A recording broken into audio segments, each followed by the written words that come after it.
Shalom, salam sejahtera. Renungan malam seiman berjudul Memilih untuk membiarkan Tuhan memilih. Maka jika matamu yang kanan menyesatkan engkau, cungkilah dan buanglah itu. Matius 5 ayat 29. Yesus membahas mengenai masalah penyerahan dengan kata-kata yang menarik. Matius 5 ayat 29 dan 30 mengatakan, maka jika matamu yang kanan menyesatkan engkau, cungkilah dan buanglah itu. Karena lebih baik bagimu jika satu dari anggota tubuhmu binasa, dan jika tanganmu yang kanan menyesatkan engkau, penggalah dan buanglah itu. Karena lebih baik bagimu jika satu dari anggota tubuhmu binasa. Apakah Anda pernah merenungkan arti dari ayat-ayat tersebut? Kita bersyukur dalam buku Taught from the Mount of Blessing halaman 61 dikatakan, adalah melalui kemauan kita sendiri maka dosa itu bertahan dalam kehidupan kita.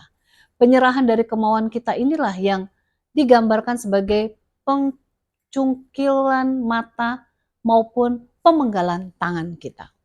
Seorang berkata, kalau kita harus memberikan kemauan kita kepada Tuhan, maka itu sama saja seperti saya menjadi seorang buta atau timpang. Sepertinya saya diciptakan tanpa memiliki kemauan pribadi. Dengan perkataan lain, saya ini seperti robot saja. Apakah ini yang dimaksudkan Tuhan? Kalau kita membaca kepada buku Step to Christ halaman 47, kita dapatkan bahwa kemauan kita adalah sama dengan kuasa untuk memilih. Setiap kita membaca kata kemauan, marilah kita coba menggantikannya dengan kata kuasa untuk memilih. Dan lihat apa yang kita akan dapatkan. Kita akan menyimpulkan bahwa tidak ada lain dari pengertian bahwa maksud kata penyerahan adalah sama dengan menyerahkan kuasa kemauan kita kepada Tuhan. Wah, kalau begitu saya akan menjadi seperti orang cacat. Ya, kalau Tuhan mengundang kita untuk menyerahkan kuasa kemauan kita kepadanya, maka kita tidak perlu mempertanyakan hal tersebut. Sungguh Tuhan mengundang penyerahan kemauan kita untuk segala sesuatu kecuali pemeliharaan hubungan pribadi dengannya. Kita bebas untuk memilih apakah kita mau mencari Tuhan dan memupuk hubungan erat dengannya atau tidak. Jangan sampai kita kehilangan kuasa untuk memilih hal yang maha penting ini. Marilah kita melihat kepada sesuatu yang lebih praktis dalam kehidupan kita. Misalnya, kita mempunyai masalah dengan merokok.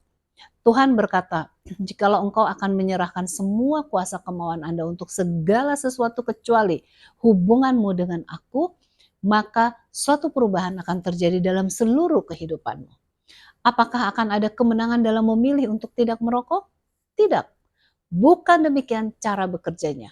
Bila saya menyerahkan kuasa memilih saya kepada Kristus, maka Ia akan datang ke dalam hati kita dan Ia yang akan memilih agar kita tidak mau merokok lagi. Penurutan kita adalah melalui iman, sebab kita menyerahkan diri kita kepada Tuhan dengan mengizinkannya memilih serta mengontrol kehidupan kita untuk tidak mau merokok lagi.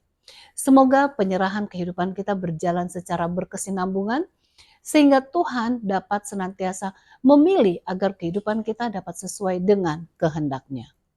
Tuhan Yesus memberkati.